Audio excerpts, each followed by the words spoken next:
Okay, everybody, this is Mrs. Bassett here. So I want to give you kind of in a nutshell DNA replication. And you already went over when it takes place, of course, in the cell cycle during the S phase, which stands for synthesis, which makes new. And this is getting ready, of course, for mitosis. So we want to really work on making sure that we have all the DNA replicated so we can pass it on an exact copy to the next cell. And with that, we want to make sure that we understand there are lots of different players in here. So we already know one of the best ways to get this is to draw it. So if you would draw it with me. And this is, okay. Okay, so imagine this is like a zipper. Okay, and so remember that we have all of our different pairs. So like A to T, C to G, you get the point, T to A, and so on and so forth. Okay, and all the way through. And of course, it's a double helix, right? And these are all bonded by, do you remember what bond? Yep. You've got it, hydrogen bonds. So one of the first things that happens, and you can go on the back too, where it says the key players. So one of the first steps that has to happen is that we have to unzip the zipper. Okay, so just like this zipper that you see here, everybody see that? So imagine, see the teeth like this? So we're going to unzip the zipper. So our job is that we're going to fill this in. So now we're going to have two zippers. We're going to get one to fill in the teeth marks on this side and one to fill in the teeth marks on this side. So one enzyme that helps do the unzipping is called helicase. So I'm going to kind of put a mark right here, and I'm going to put a big H here because this is what H, this is helicase, and helicase is breaking the hydrogen bonds.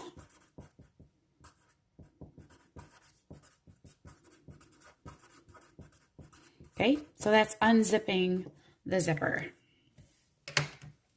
Now, you got a couple other things working here, enzymes that are helping keep it, because, you know, once it becomes unzipped, there is a potential for it to get zipped back together again. And we're going to kind of put these here and here. These also help prevent any sort of destroying or decomposition of just this single strand. These are called SSB proteins. These are SSB. These are called single-stranded binding proteins, and they're going to help keep it unzipped because you do have the potential for it to zip back up again. So keep it unzipped. Okay. We also have one more that's dealing with this unzipping issue that we might have. Okay, and this is a demonstration I can show you here. I'm taking a pair of earphones here. Okay, can you see that all right? Okay, so here's my pair of earphones. So if I hold the end of this, okay, and I start unwinding, see what happens? It starts to get, like, see how it super coils into like a hot mess? See that? See how it gets real tight? Okay, so you have another enzyme. This one's got a real funny name. This one is called topoisomerase. I'm going to put a big yellow right here, and I'm going to put a big T in the center here, and this is called topoisomerase. And this is to prevent against supercoiling.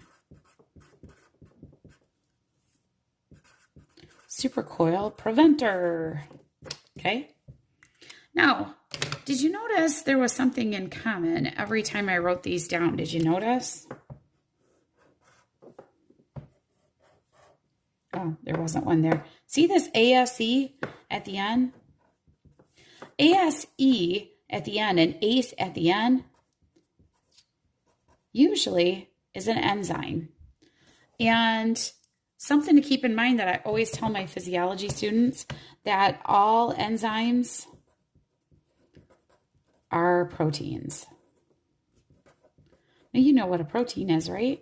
Protein, egg, meat, cheese, those kind of things, proteins, okay? But proteins are what makes enzymes, and enzymes actually get business done. They are the catalyst. They're the starters of reaction. They're like your lighter fluid of a reaction in a fireplace. So all of these enzymes are really important. These are made within the cell with the direction of the DNA in the first place. So the DNA actually codes for its own enzymes. Okay. All right. So one of the things that we need to talk about, though, is that the DNA, we need to add bases. So let's just go through, let's just add.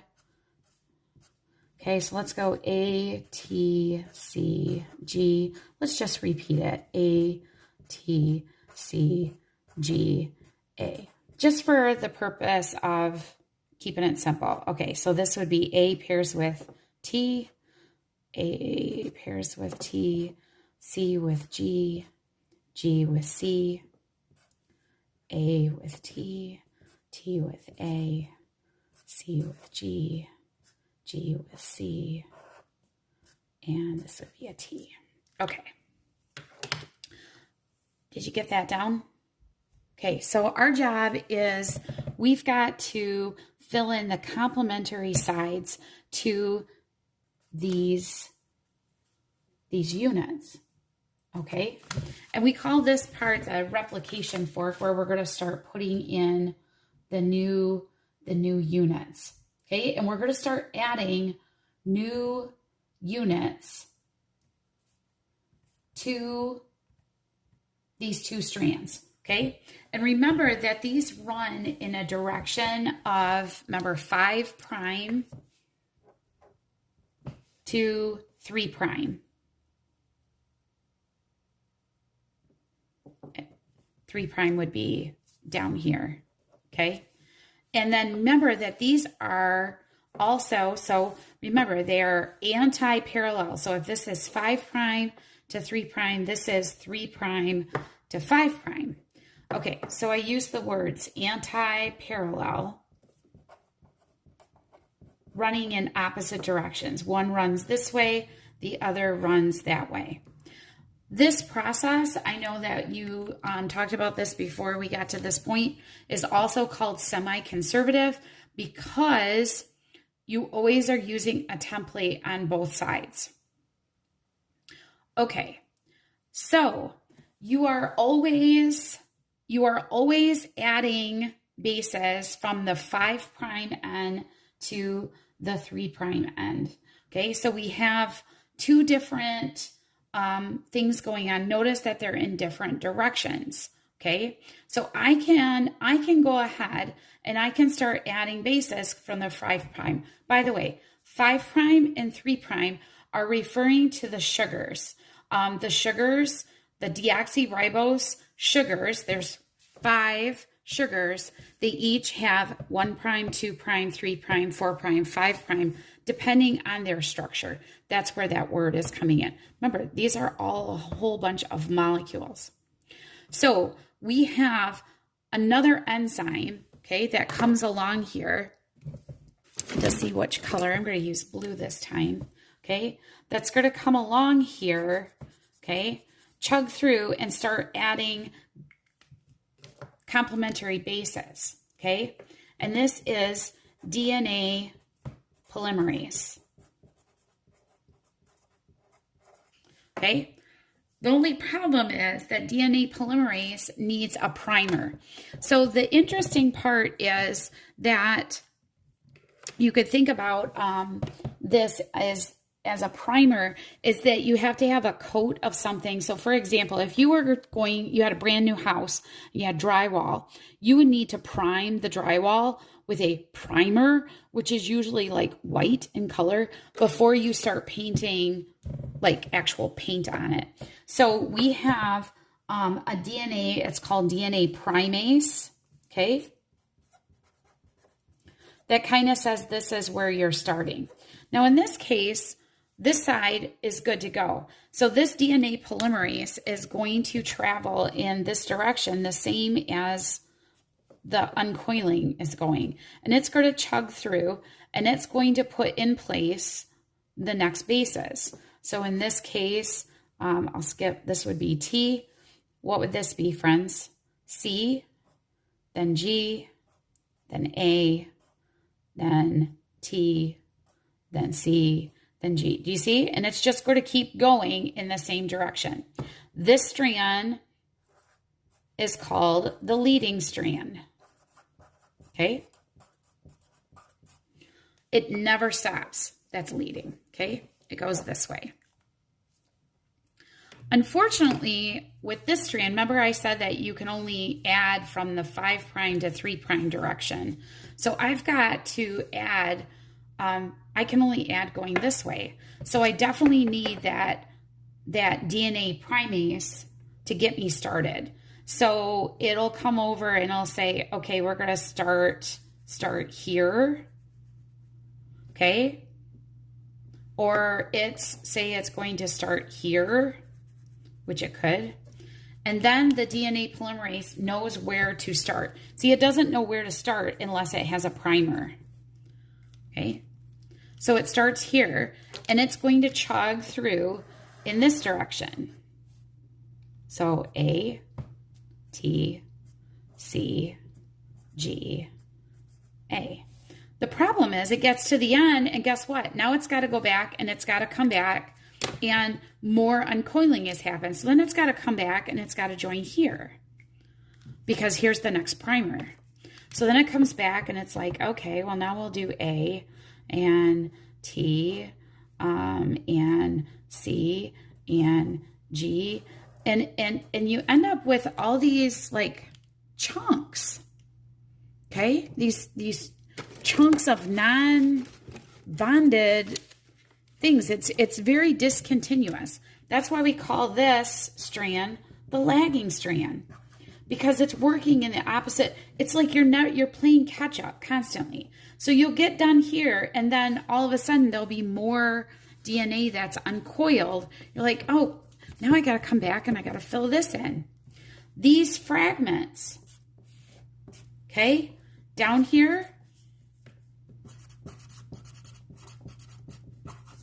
okay, these fragments are called Okazaki fragments. I know, isn't that a great word? Okazaki fragments. So they're like chunks of DNA. So here's the point. Like all of a sudden now I got all these chunks. Well, I don't need chunks. I need like a strand of DNA. I've got one side all done. I need to get the other side completely done. How the heck am I going to do that? Well, not a problem. Because you know what? We have another enzyme that's going to come in and bond these two together. And that bonding one is called DNA ligase. I always think that sounds like a glue. Ligase. The best glue ever. Okay? Can you see that? DNA ligase is going to come in and actually get these all to form the bonds that they're supposed to. Okay? So it's the glue that's going to come back in after the fact. That kind of makes it seem not as efficient. Remember, you have one side that's good. The other side is the lagging strand.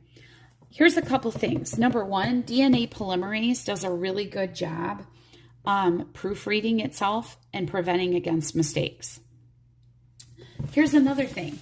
On your paper in the back, you'll notice that I didn't differentiate between DNA polymerase 3 and DNA polymerase 1. So let me do that now. DNA polymerase 3. This is what I would put down, okay? Number one, synthesis, so making new, of both the leading and lagging strands. Okay? So pretty much what we just said. It's involved in both. DNA polymerase 1, those are really used in prokaryotes where they don't have a nucleus, but they are primarily responsible for helping with the removal of the primers that I talked about, the DNA primers from the fragments of mainly just the lagging strand. So I didn't differentiate because, sorry, oh goodness, let's try again, lagging strand.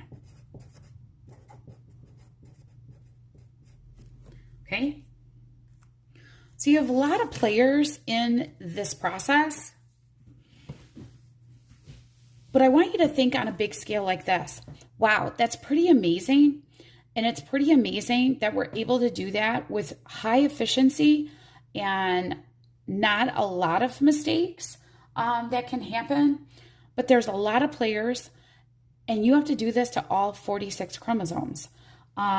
Just to give you an idea, because I was looking up some of the numbers. So I wanted to tell you, so DNA polymerase 3, okay, the one that does the leading and the lagging strand, can add 1,000 nucleotides per second. Wow, that's pretty fantastic, isn't it? DNA polymerase 1 can add up to 10 to 20 nucleotides per second. So much slower, but stop and think about it. That's still pretty crazy, right? So lots of things going on, but replication is so important. Remember, this is the blueprint to your entire genome, okay? So if we're going to make an entire copy, we have to do it right, okay? And we want to make sure to have all the instructions, because this blueprint now needs to go out to the factories to be able to produce the proteins, which is what transcription and translation is about, which is later on in the week.